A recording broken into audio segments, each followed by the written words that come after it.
শৃঙ্খলতা দেখাই নেই। এই টিয়ারসেল, এই বুলেট আমাদের জন্য তৈরি করা হয় না, এটা তৈরি করা হয়েছে পাবলিকের জন্য। আমরা পাবলিক না।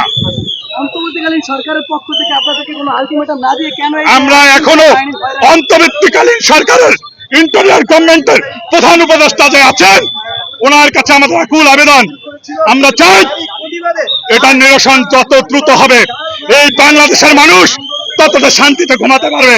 2009 সালে যারা করেছে তারা ফ্যাসিস্ট ছিল, তারা ফ্যাসিস্টের এই প্রশাসনে পরে সাধারণ পিডিআর আমরা যারা আছি তারা আজকে আমরা বুক পেতে দিয়েছি, বুলেটের কাছে বুক পেতে দিয়েছি।